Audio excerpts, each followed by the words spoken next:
guys, alors aujourd'hui j'ai un rendez-vous, mon tout premier rendez-vous pour entamer le processus de préservation de la fertilité. Donc là, comme vous le savez hein, ou pas, j'ai 34 ans à ce jour et apparemment il est dit que à partir de 35 ans la fertilité a tendance à descendre chez les femmes et en fait il est préférable de, si on n'est pas vraiment dans un plan d'avoir des enfants tout de suite, de préserver sa fertilité. Donc ça passe par la congélation d'ovocytes, des œufs avec lesquels on fait des bébés. Et moi, j'ai beaucoup pensé. J'en ai parlé avec pas mal d'amis qui aussi le considéraient. Et en France, bah, maintenant, c'est gratuit, il me semble. C'est remboursé par la sécurité sociale. Avant, il fallait absolument être en couple. Après, il fallait justifier d'une maladie. Et en fait, là, bah, on peut le faire même quand on est une femme célibataire sans maladie avérée. Donc, je me lance dans ce processus. Là, j'ai eu mon premier rendez-vous, donc aujourd'hui, tout à l'heure. J'ai eu beaucoup de chance parce que j'ai fait la demande il y a quelques semaines. Et normalement, les listes d'attente, elle est très longue. Elle peut prendre jusqu'à 1 an pour avoir un rendez-vous. Et moi, en fait, mon rendez-vous, j'ai eu tout de suite. Ils m'ont appelé genre lundi pour me demander si je pouvais venir mercredi. Enfin, une folie. Et donc, moi, j'ai dit, bah oui, je lâche tout, je viens, oui, effectivement, je vais, enfin, tu dis pas non, quoi. Donc là, je vais y aller, puis on va voir comment ça se passe. Et voilà, on va, je pense, commencer le process. Faut savoir que c'est une procédure qui est quand même assez contraignante dans le sens où, donc là, je pense qu'on va juste parler, mais après, il faut faire des bilans, des radios, tout ce que tu fais, hein, plein d'espèces de batteries de tests. Et puis, il faut surtout après commencer à stimuler la production de ces follicules pour les faire gonfler, il me semble, un truc du genre, pour être vraiment fertile, pour qu'ensuite on puisse procéder à la ponction. Et donc là, en fait, c'est une opération que tu fais, je crois que sous anesthésie locale, mais je pense que c'est plutôt général. Enfin, moi, je sais que beaucoup de gens choisissent l'anesthésie générale parce que c'est une vraie opération. Et donc là, en fait, on te ponctionne tes follicules un à un jusqu'à avoir un nombre plutôt satisfaisant. Qu'on congèle donc. De mémoire, il me semble que c'est à moins 100 degrés, mais je veux pas dire de bêtises, faudrait que vous vérifiez. Et voilà, donc tes œufs sont congelés pendant tout le temps dont tu as besoin. Il me semble qu'en moyenne, on te les garde 10 ans. Donc là, j'ai 34 ans, ce qui voudrait dire que si on me le fait là cette année, j'aurai jusqu'à mes 44 ans pour les utiliser. Soit les utiliser, soit les donner à la science, soit décider de les jeter. C'est cool parce que ça me laisse du temps, sachant que bah, j'ai pas forcément d'envie ou d'opportunité là tout de suite de me reproduire.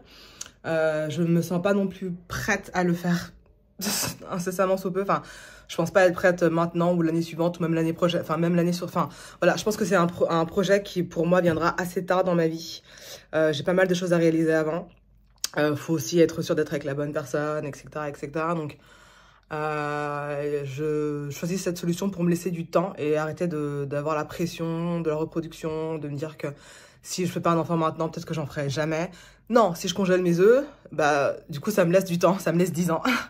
Après bon, le but c'est pas non plus d'en faire dans 10 ans, enfin 44 ans premier enfant, c'est pas non plus mon but, mais voilà, si jamais tout s'aligne pour moi et que je me sens prête à fonder une famille, admettons dans 5 ans, donc quand j'en aurai 39, et que si ça devient compliqué à ce moment-là, parce que bah ça devient un peu compliqué plus le temps passe hein, pour une femme, au moins je sais quelque part que j'ai une solution B et je peux y avoir recours. Donc voilà, c'est quelque chose que je vais faire, j'ai un processus que je vais commencer aujourd'hui, donc souhaitez-moi bonne chance. Et puis je vous montre un petit peu comment ça se passe quand je peux filmer, bien évidemment. À toutes!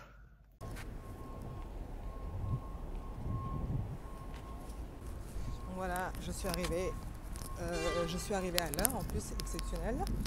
Et le port du masque est obligatoire, ce qui me fait chier parce que j'ai mis du gloss. Ça va niquer mon rouge à lèvres. Mais bon, pas le choix. Donc voilà, j'ai rendez-vous à 30, il est 22. Je suis plutôt fière de moi. En général, je suis toujours en retard. C'est une dinguerie. La meuf du secrétariat, elle me fait attendre alors qu'elle est en train de parler avec sa pote. Les gens, elles sont en train de parler d'appartement et de mec. Et moi je suis en train de du coup arriver en retard à mon rendez-vous parce que la meuf du secrétariat elle est en train de papoter avec sa pote. C'est n'importe quoi.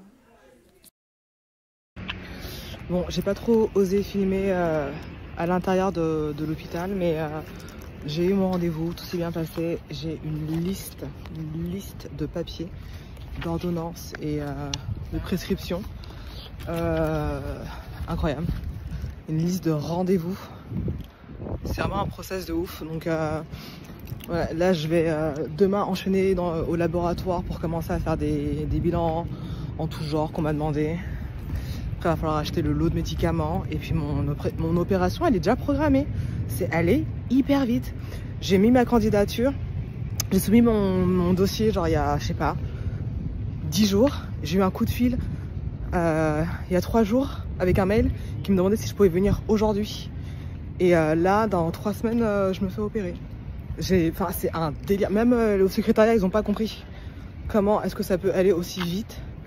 En général, les cas comme ça un peu urgents, c'est pour les meufs qui sont à l'aube de... qui sont presque plus fertiles, tu vois, et qu'il faut se dépêcher parce qu'il y a une limite d'âge que moi, j'ai pas du tout encore atteinte. Donc, c'est ouf.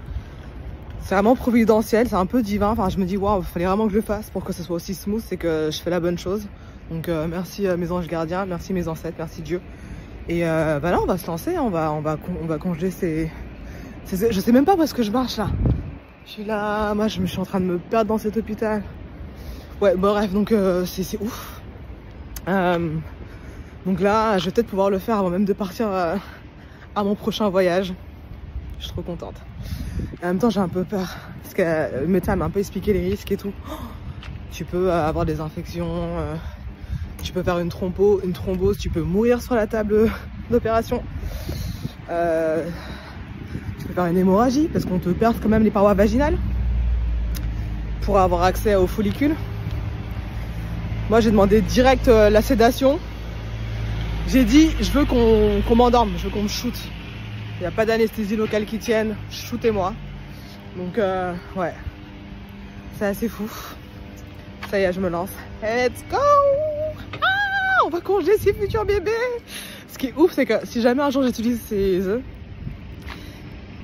ils auront l'âge que j'ai maintenant. C'est-à-dire que c'est comme si j'étais tombée enceinte maintenant, mais ça se trouve, je vais les utiliser dans 10 ans, quoi. Enfin, c'est trop bizarre.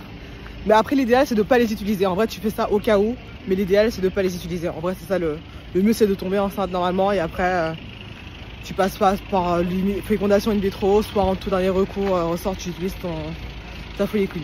Anyway, moi, je vais rentrer chez moi pour me préparer parce que je vais au sport. Après, je continue ma motivation d'aller tous les jours.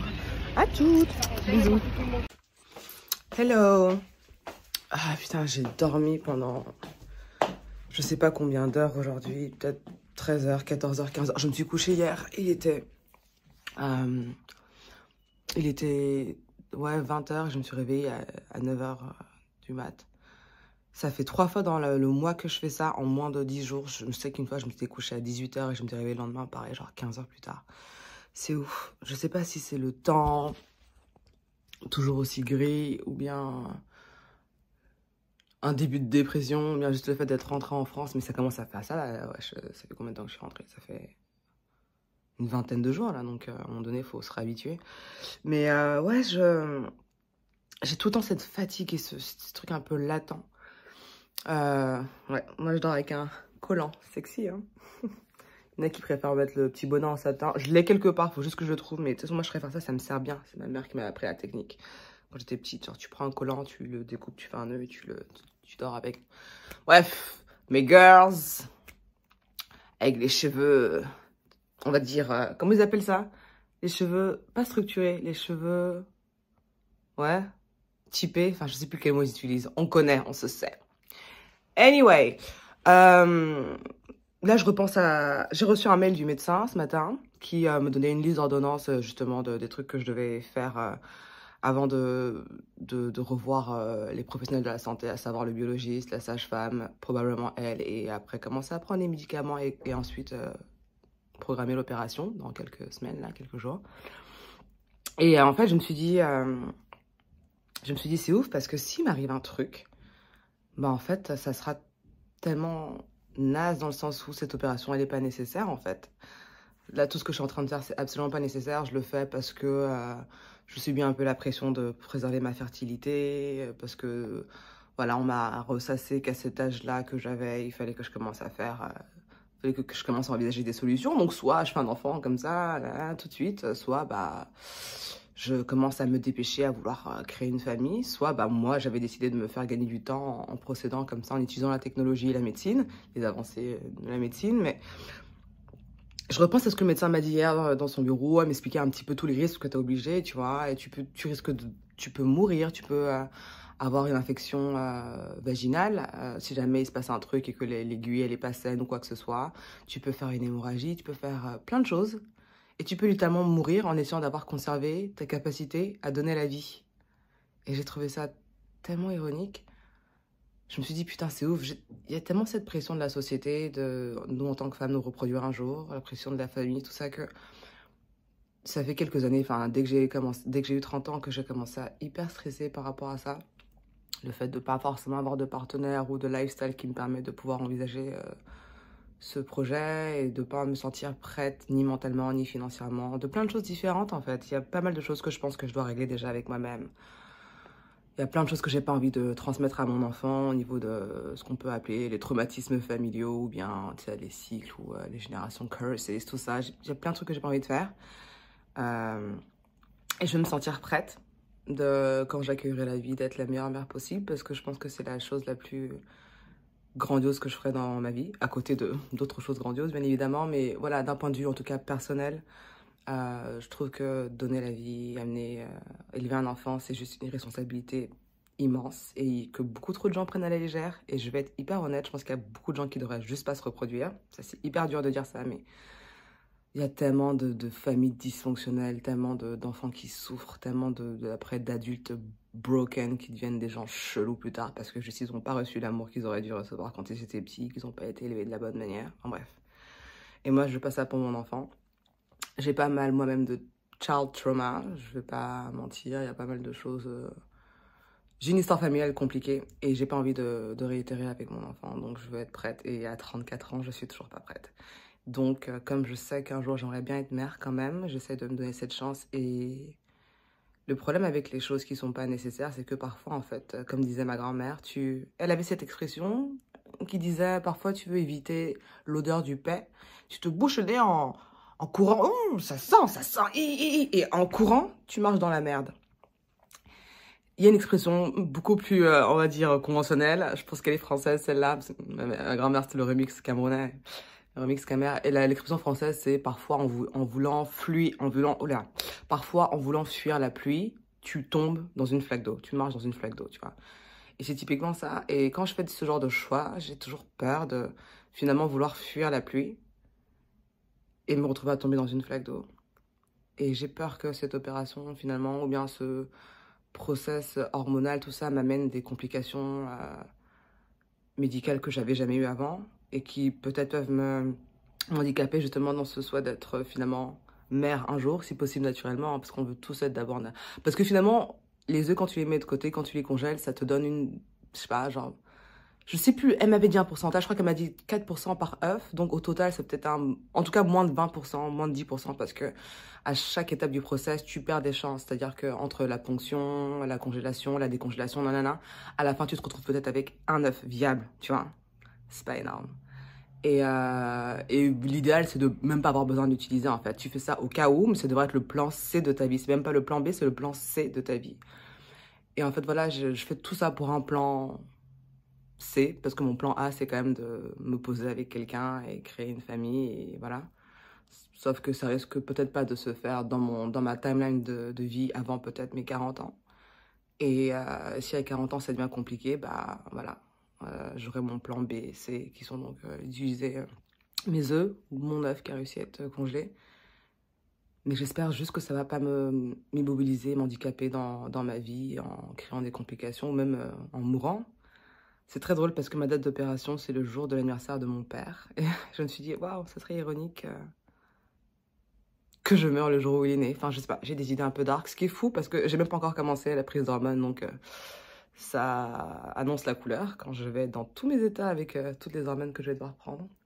Mais voilà, c'était ma pensée du jour. Et écoutez, moi j'ai bien réfléchi avant de lancer ce process. C'est un truc qui traîne dans ma tête depuis maintenant quelques années. Donc le fait d'avoir eu la réponse comme ça en 2 secondes et de devoir prendre ma décision comme ça en 2 secondes, bah, c'est un process de longue haleine au final qui voit maintenant comment dire, son résultat maintenant, qui voit donc l'opportunité maintenant, donc autant la saisir.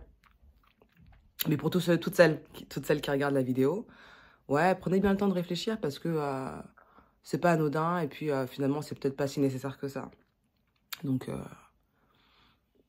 prenez le temps de réfléchir parce que vous avez certes apparemment très peu, mais quand même des risques que soit ça vous tue, soit ça vous ramène des complications. Donc voilà, est-ce que c'est nécessaire finalement? Je sais pas. Si c'est pour augmenter vos chances de moins de 20% de pouvoir un jour concevoir. Mais bon, ça peut toujours aider, parce que si entre-temps vous avez une couille de vie, si vous avez une galère, si vous avez un cancer, si vous avez, je ne sais pas ce qui se passe, plein de complications qui peuvent arriver dans la vie aussi. Hein. Moi, j'ai 2 femmes dans ma famille qui se sont fait enlever leur utérus à cause de, à la base, fibromes qu'on devait enlever. Ça a fini par on enlève ton utérus. Ces femmes-là auraient bien été contentes d'avoir leurs œufs congelés quelque part. Donc, on ne sait jamais. Voilà, en tout cas, je vous tiens au courant, il faut que je me prépare. Ce moment philosophique a duré un peu trop longtemps. Il faut que j'aille me préparer pour travailler et continuer ma journée. Il faut que j'aille faire mes prises de sang là, donc je vais aller au laboratoire. Après, je vais aller au sport. Encore, oui. Je continue ma motivation. Ensuite, je me prépare et je vais au taf. Donc voilà, je vous tiens au courant quand je commence le process. À toutes.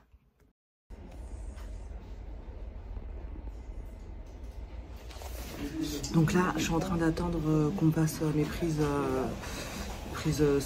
sanguines. Bref, qu'on me prenne mon prélèvement de sang et qu'on me fasse un relevé vaginal aussi, il me semble. Enfin, faut qu'on fasse des tests pour être sûr qu'il n'y a aucune infection au niveau du vagin, parce que quand on va faire l'opération, on va devoir piquer la paroi intervaginale. Donc il faut être sûr qu'il n'y aura pas de mauvaise surprise et que ça va il n'y aura pas de complications. Et prise sanguine. Putain, je sais pas pourquoi j'arrive pas à trouver le mot. Vous avez compris, il faut qu'on prenne mon sang. Et donc je suis en train d'attendre au laboratoire. Le truc c'est que j'étais allée au laboratoire qui était en face de chez moi. Et il y avait une queue de malade. Et en fait, je me suis dit, je vais pas faire la queue pendant 1000 ans, alors qu'il y a des laboratoires partout dans Paris. Donc j'ai juste marché un peu plus. Et à 1 ou 2 stations de métro de chez moi, du coup je suis allée à un autre laboratoire. Et je trouve ça fou que les gens, ils ont vraiment toujours ce réflexe d'attendre 1 heure, alors qu'en marchant 10 minutes, ils peuvent être servis tout de suite. C'est comme la poste. La poste en face de chez moi, c'est toujours une queue, mais de psychopathe. C'est toujours plein de queues. Et en fait, à 1 station de métro, même pas, genre tu peux marcher, t'as une poste qui est tout le temps vide, mais les gens vont tout le temps à celle qui est remplie. Je comprends pas pourquoi les gens font ça. Bref, moi j'ai pas le time, j'ai mes trucs à faire, je suis une meuf speed. Donc quand je sors de chez moi, c'est pas pour aller m'asseoir et attendre 1000 ans quelque part. Donc voilà, là je suis en train d'attendre qu'on me prenne et let's go.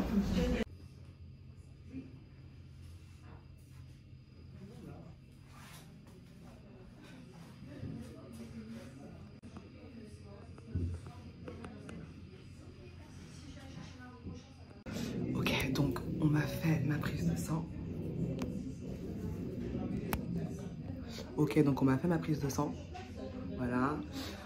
Comme d'hab, moi je fais ça les yeux fermés. Genre j'ai pas du tout peur des aiguilles. La preuve, pas mal de tatouages. Et maintenant en fait, on m'a laissé seule dans la salle pour pouvoir faire 2 prélèvements vaginaux. Donc je dois mettre une espèce de coton-tige dans mon vagin, l'insérer, tourner, mettre dans un écouvillon et leur déposer ça. Et j'aurai les résultats dans 1 semaine. Donc voilà, je me lance. Je vais clairement pas vous montrer la séquence. Ouais, donc en gros, tu mets ça dans ta chatte et après tu mets ça dans ce liquide et tu déposes.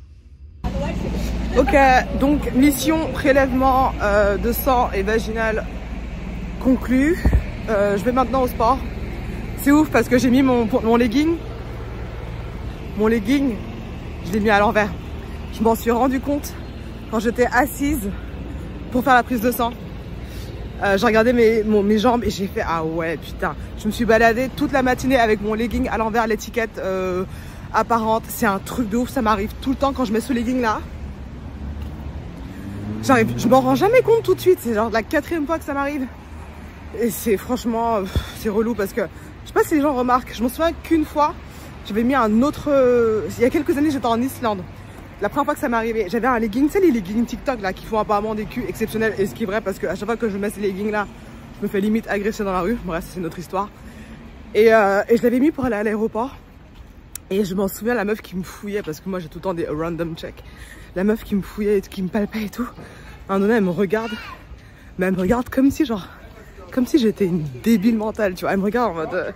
et elle me dit... Madame, your... Qu'est-ce qu'elle m'a dit? Your pants is like backside. Elle m'a dit un truc en mode... mais avec leur accent... islandais là. Elle m'a fait, ouais, meuf... en gros, t'as mis ton pantalon à l'envers. Et moi, en plus, je m'étais levée tôt. Il devait être genre...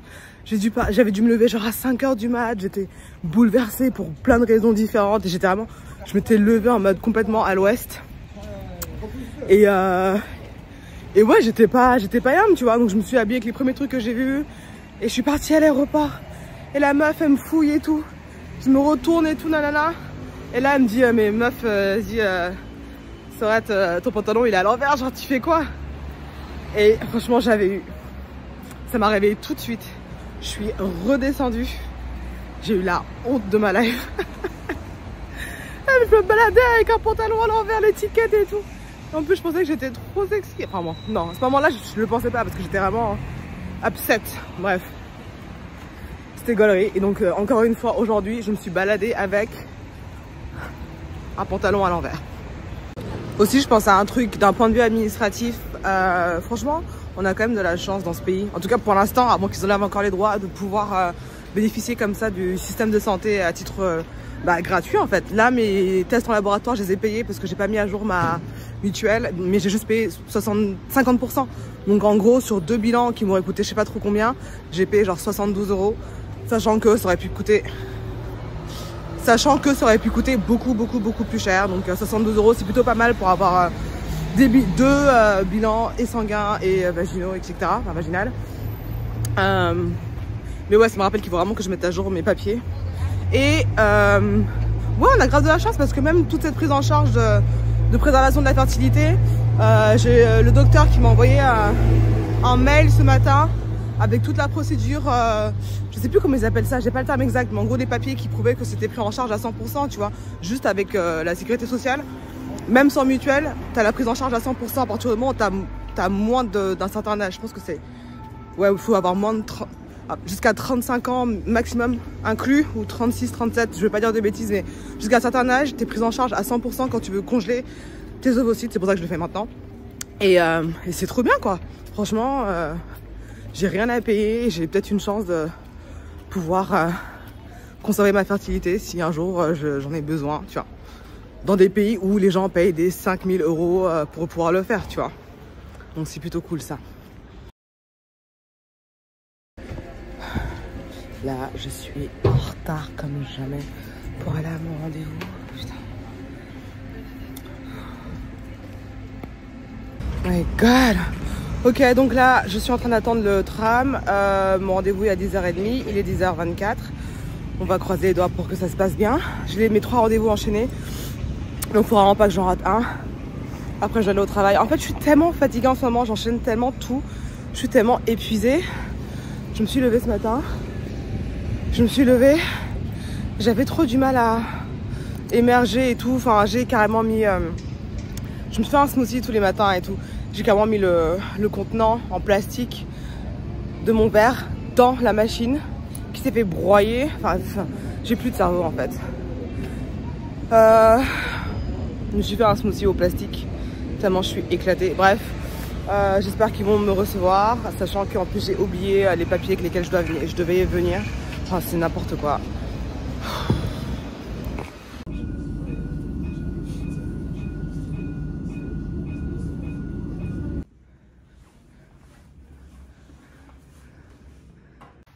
my god.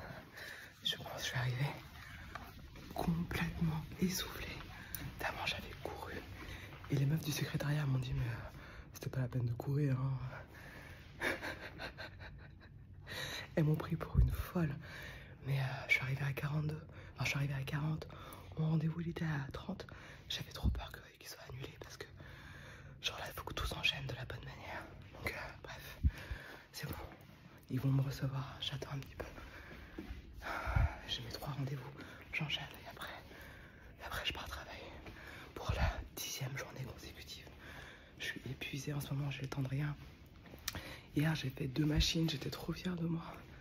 Je suis allée au sport, j'ai réussi à rien faire tellement je suis fatiguée. J'ai plus aucun jus. Genre, regarde, là, je suis au bout du rouleau.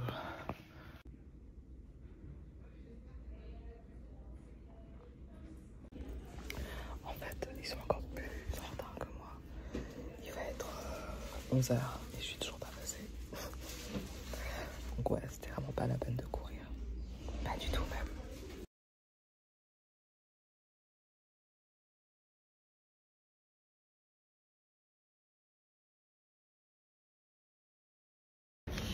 Ok, donc là, je viens de sortir du rendez-vous avec la sage-femme, donc rendez-vous number 1. Il faut que j'aille voir l'anesthésiste maintenant. Et en gros, c'est... En fait, elle m'a donné tellement d'informations que j'ai rien compris. Genre, elle m'a montré comment me faire les piqûres, les seringues, les médicaments que je dois prendre, toute sa liste de choses que je dois faire. Et j'ai rien capté. Il y a trop d'infos! Donc on va juste commencer par le début, à savoir les premiers médicaments que je dois prendre aujourd'hui, matin et soir. Et après, quand j'ai mes règles, je dois envoyer un mail. Et donc on peut passer à l'étape suivante. Et donc de là, je saurai détail par détail ce que je dois faire, mais j'avoue, j'ai tout oublié. Et aussi un truc qui est ouf à l'hôpital Claude Bichat, c'est que jusqu'à maintenant, tous les médecins que j'ai vus, enfin j'ai vu 2 dames, un médecin du coup pour la procréation, tout ça là, docteur, je sais pas si je peux donner son nom. Donc elle, et là j'ai vu une sage-femme, et les 2, elles avaient des perruques. Et les 2 avaient des noms, clairement. Donc les 2 avaient des perruques, et les 2 avaient des noms juifs. Et donc je pense que les 2 sont donc orthodoxes juives, qui est donc la branche du judaïsme où les meufs se cachent les cheveux, et en général, comme elles mettent pas le voile, bah elles mettent des perruques. Et je trouve ça, étrange que ça me soit arrivé 2 fois de suite. Peut-être qu'il y a une grosse communauté de docteurs orthodoxes juifs ici. Et voilà. Tout ce que j'avais à dire comme observation. Maintenant, je m'en vais à mon rendez-vous number 2, qui est donc avec l'anesthésiste. Et j'ai 5 minutes de retard, vu que mon rendez-vous a commencé une demi-heure après l'heure annoncée.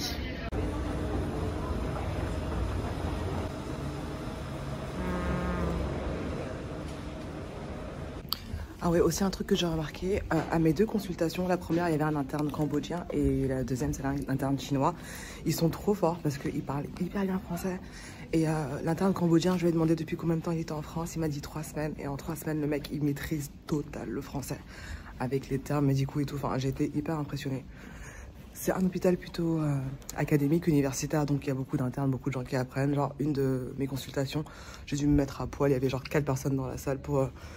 qui observer ma chatte au calme, mais bon, faut bien que les gens apprennent, hein. Ils apprennent avec moi. Juste pas d'erreur les gars, s'il vous plaît. Pas comme pour ma mère.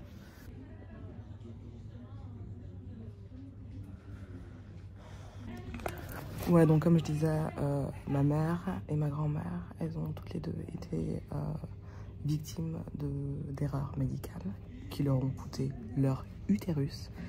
Donc voilà. Je n'ai juste pas envie de me retrouver dans la liste des femmes de ma famille qui ont subi de la négligence médicale, hein. Il n'y a pas d'autre terme. Et toujours dans les mêmes zones, c'est ça qui est ouf en plus. Violence obstétrique, c'est comme ça qu'ils appellent ça. Donc là, je sors de ma consultation avec l'anesthésiste.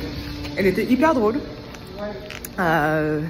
Une dame polonaise, hyper drôle, trop sympa. Et en fait, on parlait et du coup, elle me posait des questions par rapport au processus, en fait, voilà, congélation d'ovocytes et tout. Et elle me disait, mais c'est fou, les demandes et tout sont de plus en plus fréquentes, les listes d'attente. Enfin, moi, par exemple, j'ai eu beaucoup de chance, comme je vous le disais, parce que j'ai eu un rendez-vous tout de suite, ce qui n'arrive jamais. Le secrétariat était hyper étonné. Et moi, quand j'ai parlé du coup à mes copines, quand j'ai commencé le process, elles m'ont dit qu'il y avait 2 ans d'attente en fait pour elles. J'ai pas mal de copines qui ont dû faire les procédures en dehors de la France ou bien qui se sont exportées dans d'autres villes que Paris parce que 2 ans d'attente c'était pas possible en fait parce qu'en plus il y a une limite d'âge. Donc si tu as 35 ans et que tu as 2 ans d'attente, quand tu vas pouvoir être prise, tu en auras 37 et ça va pas être possible parce que je crois que c'est à 36 ou 37, on peut plus te prendre. En tout cas, tu n'es plus prise en charge à 100%. Et ouais, du coup, elle me disait, c'est fou, ça veut dire beaucoup de choses. ça en dit beaucoup, ça en dit long sur la société. Le fait que toutes les femmes maintenant veulent faire des enfants, enfin, veulent prolonger leur fertilité parce qu'à 35 ans, elles ont probablement toujours pas trouvé la personne avec qui faire un bébé. Et que ça risque pas d'arriver tout de suite.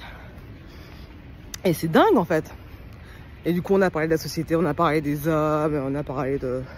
Ouais, plein de trucs. Et ouais, enfin... C'est chaud quoi. C'est chaud. Franchement, c'est chaud. Mais ouais, faut faire ce qu'il faut faire.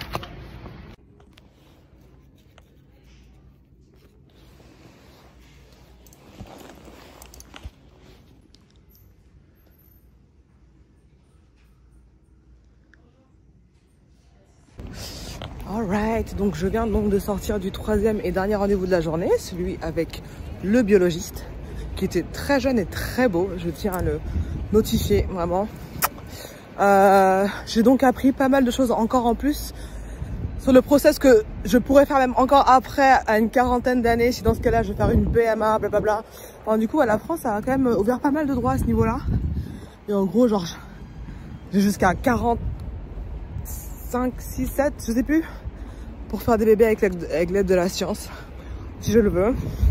Donc c'est assez cool. J'ai aussi appris pas mal de choses au niveau des statistiques et des pourcentages, donc c'est un peu plus clair dans mon esprit. Là, je vais aller chercher mes premiers médicaments et je cours au taf parce que je commence dans 45 minutes. À toutes! Ah ouais, j'ai oublié de préciser, le docteur là, le biologiste, trop jeune et trop beau là, c'était un Marocain. C'est bien, j'aime bien cet hôpital international.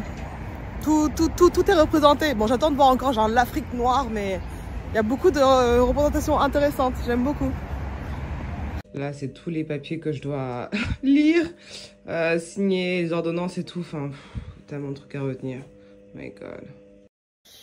Je viens de rentrer des fiançailles de mon frère et mes règles viennent d'arriver. Il est 5 h du mat. Et j'étais censée envoyer un mail à l'hôpital quand mes règles arrivent.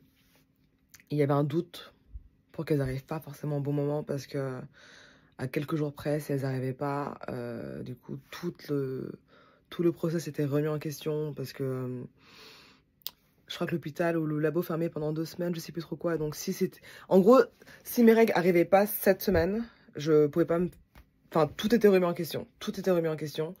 Et sur mon application, mes règles étaient censées arriver le 7 décembre. Donc, dans 4 jours. Sachant qu'on m'a dit que le médicament que je commence à prendre en ce moment retarde l'arrivée des règles. Donc, j'avais peur que finalement le process soit complètement remis à dans quelques mois. Si mes règles n'arrivaient pas. Et elles viennent d'arriver. Donc, 4 jours en avance. Je sais pas ce qui se passe avec l'univers, mais clairement, l'univers fait tout pour que ce process que j'ai voulu suivre de congeler mes ovocytes se fasse. Tout est facilité, là. Tout est facilité. Et, waouh. Donc, let's go. Je vais envoyer le mail pour dire que j'ai mes règles et on va avoir la démarche à suivre. Surtout à montrer un petit peu à quoi ça ressemble. Donc là, c'est là qu'on va faire l'échographie pelvienne. C'est ça, hein, pelvien. Voilà, il faut se déshabiller et puis après on monte les follicules sur une espèce d'écran. Donc voilà, je suis allée à la pharmacie, j'ai pris tous les médicaments, les seringues, le stylo pen, enfin plein de trucs que j'avoue je comprends pas trop. Je crois que je vais prendre un rendez-vous avec une infirmière parce que je suis perdue. Ouais, il y a 1 milliard de trucs. Ça, c'est les stylos pré-remplis, aiguilles, solutions injectables. Il y a plein de trucs injectables. Non, il y en a plein. Mais j'avoue, je suis pas trop familière avec le fait de me piquer moi-même. Donc, on va peut-être commencer avec une infirmière, ouais.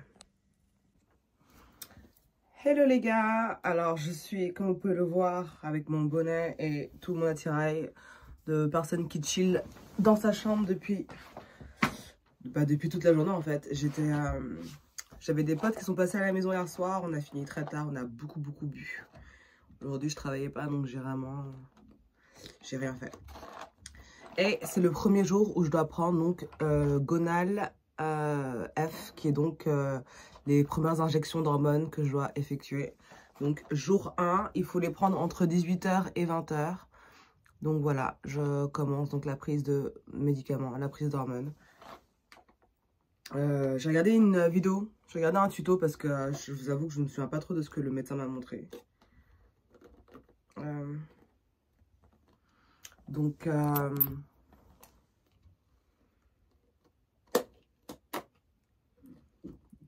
merci les tutos, voilà. Merci YouTube, voilà. Merci Internet.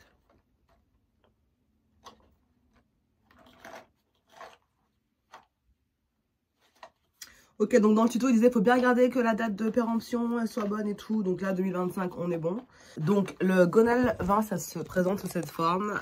Tout ça là, ça c'est le stylo. Et là, c'est les seringues. Donc j'ai le choix. Hein. Ça, c'est le stylo. Donc voilà. Je sais pas si vous pouvez voir avec les mesures. Donc tout ça à 900 unités de produit. Moi, je dois m'en injecter 250 par jour. Donc en gros, il faut que je tourne pour mettre le nombre d'unités qu'il me faut. Et donc là, c'est toutes les seringues qu'il faut que je change à chaque fois en fait. Alright. Ils avaient dit, faites ça sur un endroit désaffecté, tout ça là, nettoyer une table, tout ça. Oh, c'est bon. Donc, solution injectable en stylo pré-rempli. Ok. Donc, je vais enlever le capuchon. Voilà. Donc, je sais même pas où est-ce qu'elle est ma caméra. Donc voilà, quand on a le capuchon, ça ressemble à ça. Donc là, c'est toute la dose 1. Ouais, il faut être sûr qu'il n'y ait pas de bulle d'air. Trop bien. J'ai pas de bulle d'air. Génial. C'est parfait. Donc, pas de grosses bulles d'air. J'ai 900 unités de produit là. Et donc, à chaque fois, on va pousser un peu plus pour que ça décale jusqu'à ce qu'il n'y ait plus rien. Donc, à savoir, pour moi, à raison de 250 unités par jour, comme je vous l'ai dit. Donc, sur la vidéo, on m'a dit de prendre une seringue, d'enlever le... Comment on appelle ça là? Le truc là des yaourts là. Je sais plus comment on appelle ça. Et de le visser sur mon stylo. Ok. Donc, je vais...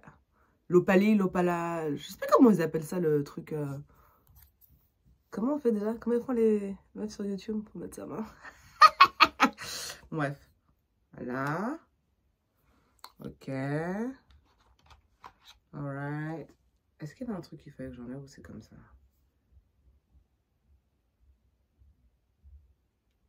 Comme ça? Je crois que c'est comme ça, hein. Après on visse, il faut visser dans le sens des aiguilles d'une montre. Ok. Ça me semble legit. Ok, ouais. On sent de la résistance, tout est bon. Ensuite, là, donc, je vais mettre mes 250. Hein, on va passer de 0 à 250. Donc, je tourne, je tourne, je tourne. Il y a vraiment toutes les doses possibles. Hein. Je crois qu'on m'a donné la plus grosse dose. Je vais aller jusqu'au bout pour voir si je peux faire plus que 250. Ah, il y a plus que 250. Ah ouais, il y a des 300 et tout. Oh, bah, tsar. Il y a des 400. Ça monte jusqu'à 450. Ah, il y a des meufs qui se mettre du 450 dans le ventre tous les jours. Damn. Waouh. C'est intense, hein. Ok. Bon, donc moi, j'ai mis 250. Bon, là, je pense que la caméra est à l'envers. Je suis pas sûre que vous pouvez voir 250. Mais... Oh, putain, je sais pas comment on fait pour voir... Anyway, il y a 250. L'aiguille est là. Donc, il n'y a plus qu'à. Ok. Donc, je suis allée mettre un pantalon, enfin, un short. Parce que je me suis dit quand même qu'on allait éviter d'être en string pour la première vidéo. Ok. Bon. Je me suis désinfectée. J'ai désinfecté. Oh my god, Claude! Oh, ça, j'ai ramassé toutes les seringues sur le lit. Non! Non! Oh là là! Oh là là là là! c'est dramatique. Bon bref, je disais, ouais, je me suis désinfecté le ventre. Non, il n'y a plus qu'à. Il n'y a plus qu'à s'injecter, quoi. Il n'y a plus qu'à. J'ai trop peur. Non, en vrai, j'ai grave peur. Je vais me piquer comme une héroïnomane, ça. Claude Montéo. Attendez. Laissez-moi le temps de me préparer psychologiquement. Ok. Faut que je pique là. Là où j'ai désinfecté, là. Seigneur. Tout ça pour peut-être pouvoir avoir les enfants un jour. Damn. Merde. Qui m'a envoyé? Ok. Let's go. J'ai mon stylo avec mes 250 unités. Mon ventre est désinfecté. J'ai bien lavé mes mains aussi, ça ils l'ont dit dans la vidéo. Faut que je prenne.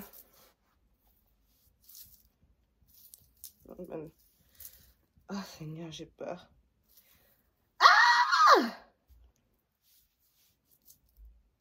Je sais même plus où est-ce que j'ai désinfecté.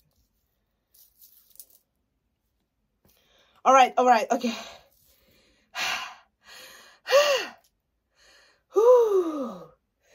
Oh là là, je vais faire ça tous les jours pendant combien de temps? Donc là, il faut que j'enlève le truc de... Oh Seigneur, ça y est. Oh my god,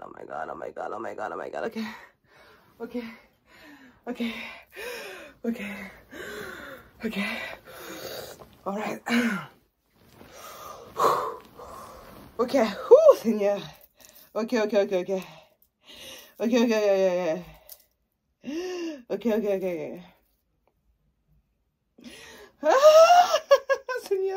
Seigneur, j'ai peur. J'ai peur.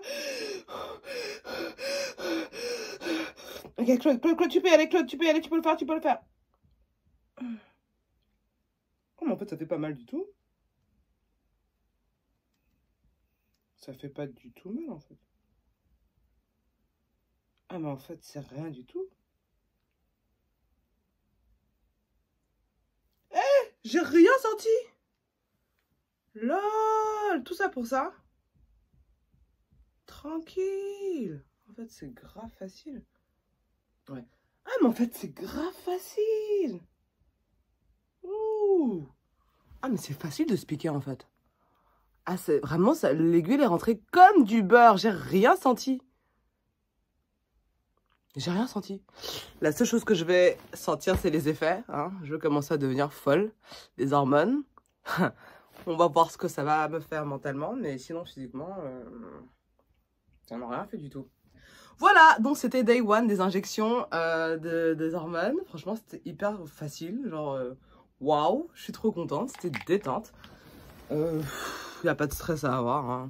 On va juste observer l'effet psychologique de tout ça, à un moment donné.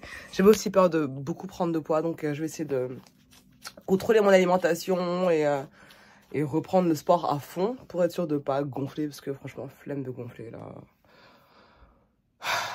Ok, à la prochaine!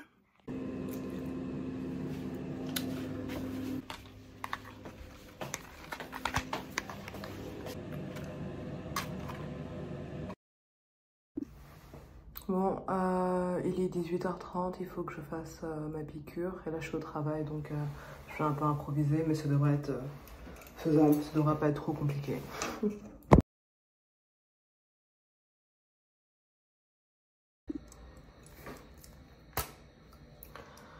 Ok, donc maintenant je suis assez habituée, donc il faut mettre le numéro à 250.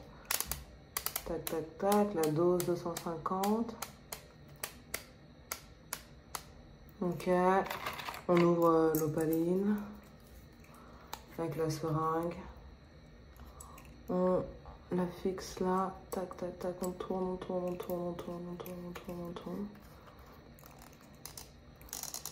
On retire, tac. Voilà. Et puis bah j'ai désinfecté comme vous pouvez le voir, donc ça va être hyper facile. Voilà. Donc je l'ai fait hier, ça fait pas mal du tout. Ok.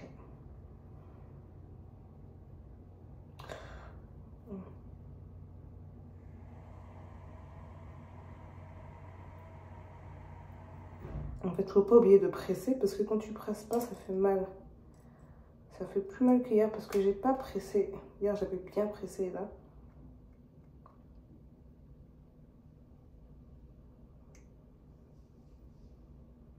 Voilà. Voilà.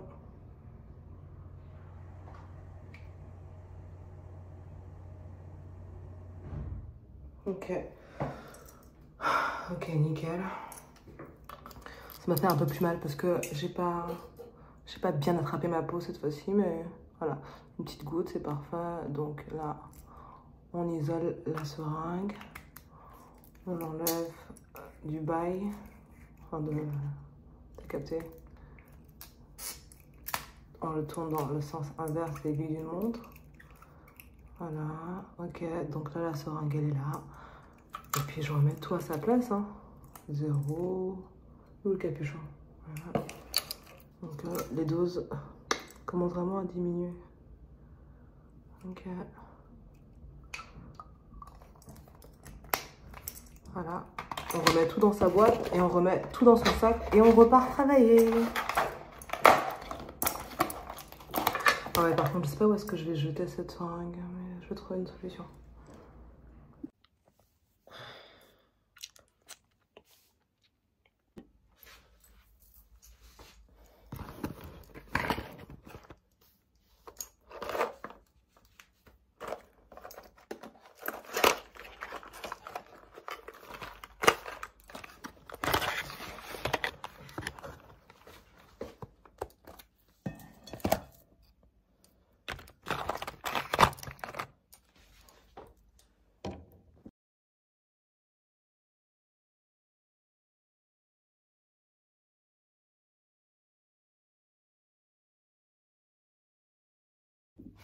Ah, parce que en gros, il y a écrit 25 là.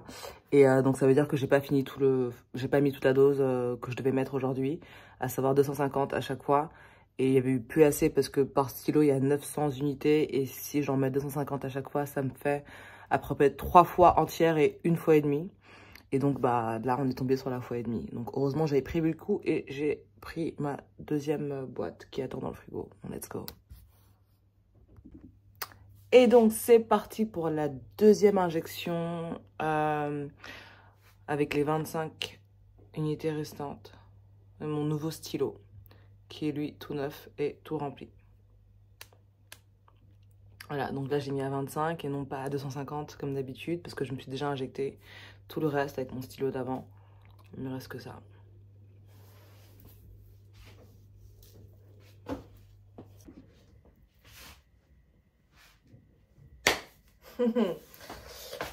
On m'a dit que je gagnerais plus de cellulite avec ce processus. Et je suis contente parce qu'au niveau de mes émotions, je suis pas totalement devenue folle. Enfin, je vois pas trop de fluctuations de mes émotions. J'avais très peur de ça, les humeurs en mode, tu sais, le syndrome prémenstruel puissance 10 000.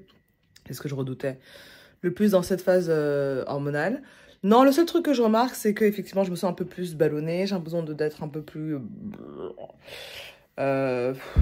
graisseuse. Et en même temps, ça fait 3 jours que je me fais des dîners de Noël hyper lourds. Donc peut-être que ça aussi, hein, une corrélation, un lien. Je remarque aussi que j'avais des poils. J'avais quelques légers poils sur le menton et sur les pommettes. Vraiment très légers, quelques poils. J'avais commencé à suivre une thérapie d'électrolyse. Ça consiste à s'insérer des filaments électrifiés dans la peau pour tuer le bulbe à la base, à la source, à la racine.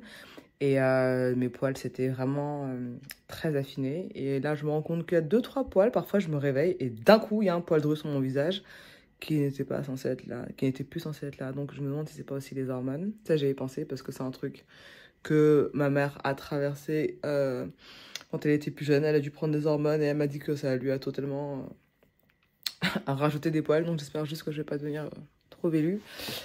Tout l'argent que j'ai dépensé à les enlever. Bref. Mais sinon, à part ça, je remarque rien de traumatisant. Donc, on espère que ça va continuer. Voilà. J'espère juste de pas trop prendre de poids non plus. Parce que... Bon, après, si je le prends dans les bonnes parties, ça va. Mais bon, quand même, hein, enfin, on va pas tout le temps à la salle comme ça pour tout prendre en 4 injections, ça va en fait. C'est relou. Je suis très fatiguée. Je suis très fatiguée. Je me suis levée à 6 h du mat. Alors que je me suis couchée très tard la veille. Donc là, je pense que je vais regarder un film et aller dodo. Il est 18 h 45.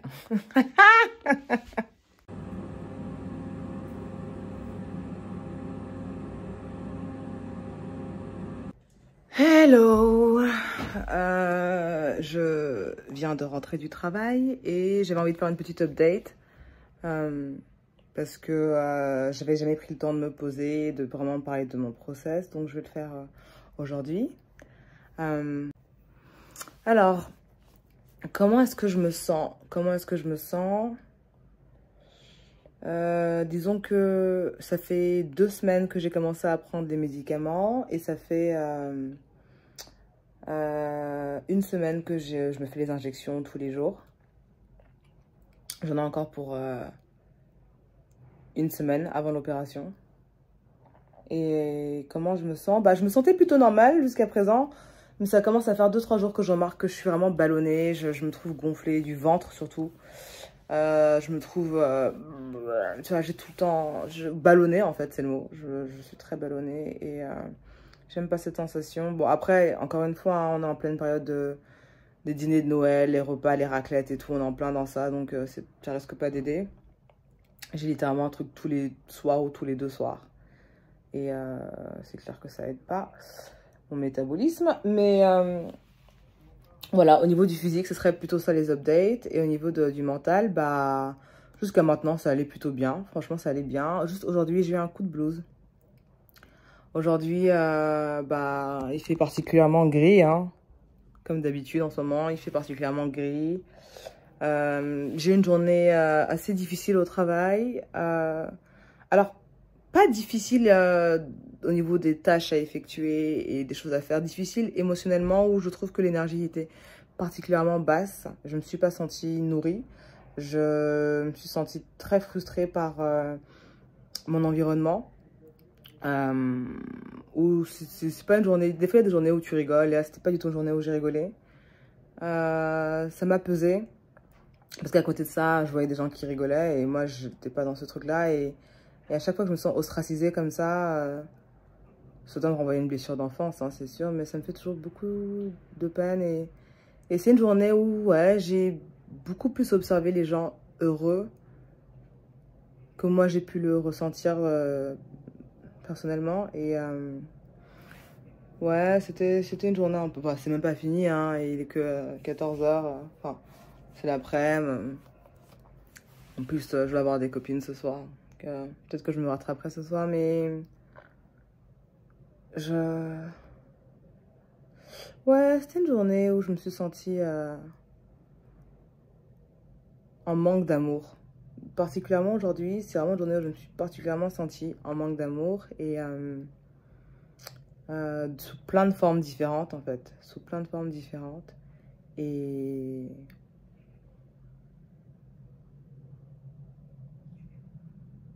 ça m'a rendue très triste par moments.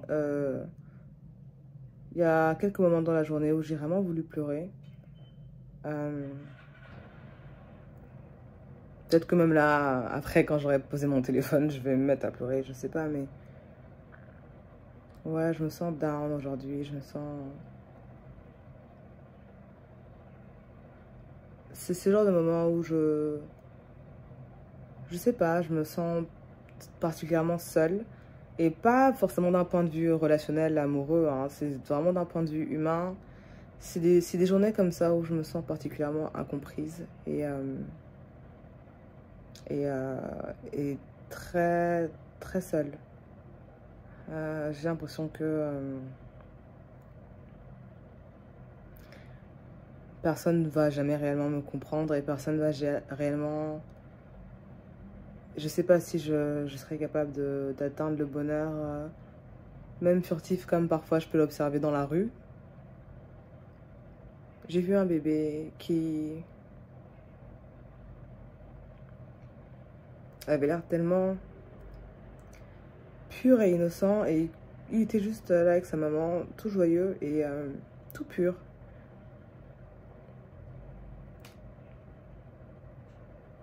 Et Et c'est vrai que observer ce niveau de bonheur, enfin bonheur, c'est un bébé, il sait même pas ce que c'est, mais de légèreté juste d'exister et d'être et d'incarner juste son être dans la légèreté et la joie pure d'être un bébé avec sa maman. C'est, je sais pas, c'était très beau et, et c'est quelque chose que je me suis rendu compte que je ne pourrais jamais ressentir ever again. Cette innocence-là, plus jamais je pourrais la ressentir. Cette joie pure, plus jamais je pourrais la ressentir. Je vais beaucoup trop loin dans mes élucubrations mentales. Je réfléchis comme d'hab beaucoup trop. Et c'est juste que voilà, ça a été une journée un peu lourde émotionnellement. Et j'aurais bien aimé pour une fois ne pas devoir ne compter que sur moi-même pour que ça aille mieux. Et je me demande si du coup c'est est-ce que c'est les hormones qui jouent ou c'est juste un condensé de plein de trucs qui s'est passé qui me rendent un peu triste. Mais ça va aller. Faut juste que je dégonfle hein, parce que par contre le ballonnement là, j'en ai marre.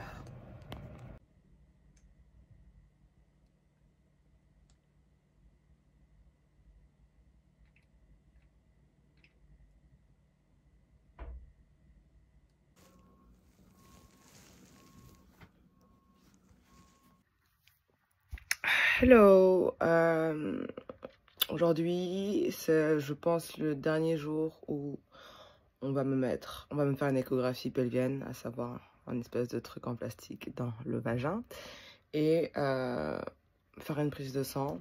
Donc là il faut que j'aille à l'hôpital comme d'hab entre 7h et 8h, il est déjà 7h30, il faut que je me dépêche. Oh my god, putain j'en peux plus, je suis fatiguée. En principe, c'est la dernière fois. Hein. Je pense qu'après ça, il faut juste que je continue mes injections. Et après, je me fais opérer dans 3 jours. Dans 3 jours? Oh! Hello! Dernier jour des injections. Donc là, je dois me recréer mon propre parcours. Je dois me mettre des ampoules de décapeptile. Je dois m'en mettre 2. Les mettre dans les aiguilles et les injecter. Let's go! Bon, j'ai regardé des vidéos. J'espère que je fais bien. Je me suis lavé les mains. On m'a dit de...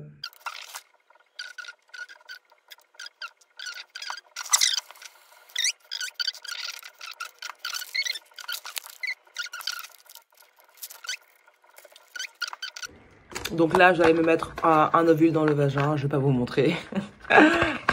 Demain, c'est repos. J'ai plus aucun médicament à prendre. Et donc, lundi matin, 7h, ponction des ovocytes.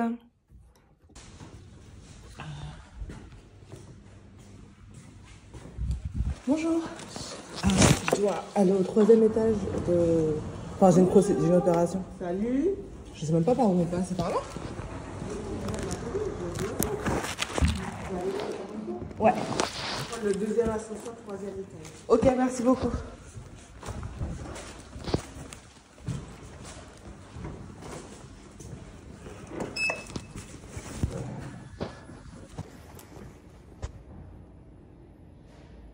Deuxième ascenseur, 3e étage.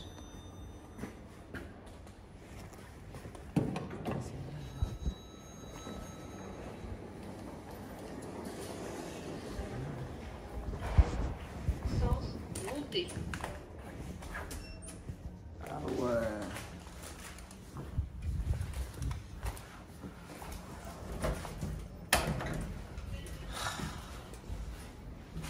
Bon, je suis un peu en panique parce que je suis en retard, comme d'habitude. En fait, j'ai trop pris la confiance. Mon réveil, il a sonné à 6h. Et je me suis dit, oh, c'est bon, Flo, tu peux te rendormir, tu vas venir en Uber et tout. Et en fait, du coup, je suis partie bah, à 7 h, alors que j'aurais dû être à 7 h à l'hôpital. Après, le Uber, il a été trop drôle, il m'a fait rire, il a pris des chemins go fast et tout, donc ça va, j'ai que 10 minutes de retard. Mais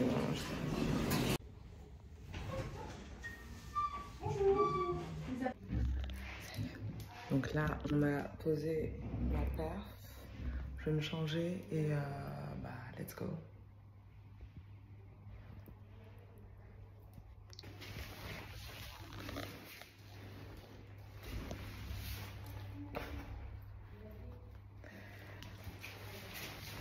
Ok, donc là, il faut juste que j'attende qu'on vienne me chercher et je vais y aller.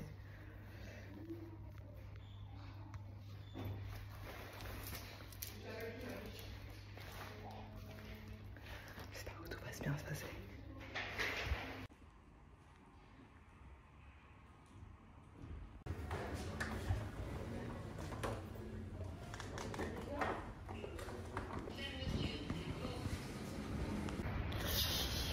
It's done. Ça y est, on m'a ponctionné mes ovocytes. On m'a dit qu'on m'en a ponctionné 8. Donc 8, c'est un chiffre correct. N'empêche, ma voisine à côté de moi lui en a ponctionné 10. Du coup, j'ai un peu l'esprit compétitif et je me dis putain, elle en a pris 10. Et moi que 8. J'ai perdu. Enfin, pas genre j'ai perdu, c'est pas une compétition, mais tu vois, j'aurais pu mieux faire. Du coup, j'en veux à mes ovaires. Je suis vraiment toxique avec moi-même. Hein. On a fait ce qu'on a pu. On a fait ce qu'on a pu et voilà. Bon bref, c'est quand même bien 8, hein. Mieux vaut 8 que 0. Mais du coup, la question c'est de savoir quelle sera la suite. Parce que potentiellement, il faudra y retourner une deuxième fois. Et je sais pas si j'ai envie d'enchaîner ou d'attendre un petit peu. Parce que l'idéal c'est d'en avoir au moins une douzaine. Ça c'est l'idéal. Donc là, si on me fait 8 à chaque fois, c'est très bien. Une seule fois, c'est peut-être pas assez, mais du coup, 2 fois, ça peut être pas mal. Donc à voir. Bon, en tout cas, c'est nickel. Je suis hyper contente parce que ça y est, je l'ai fait. Entre le jour où j'envoie mon dossier et là, ça aura pris moins d'un mois. La ponction, elle est faite. Les œufs sont congelés, c'est trop bien. Je l'ai fait. Et c'était 2 spies. J'ai même plus mal au ventre. Je me sens bien, je suis contente. Hello! Alors, ça fait donc 2 jours post-op, post-ponction. Comment je me sens? Bah, soulagée, hyper soulagée. On m'a donc ponctionné 8 ovocytes. Et je pense que c'est un chiffre ouais, pas mal. Après, c'est vrai que j'aurais bien aimé avoir 2 chiffres. Donc ça commence au moins par un 10, sachant que la fille à côté de moi à l'hôpital, elle a eu 10 de ponctionné. Donc je me demande si je vais pas refaire la procédure une deuxième fois, comme ça au moins je suis sûre de mettre toutes les chances de mon côté. À voir.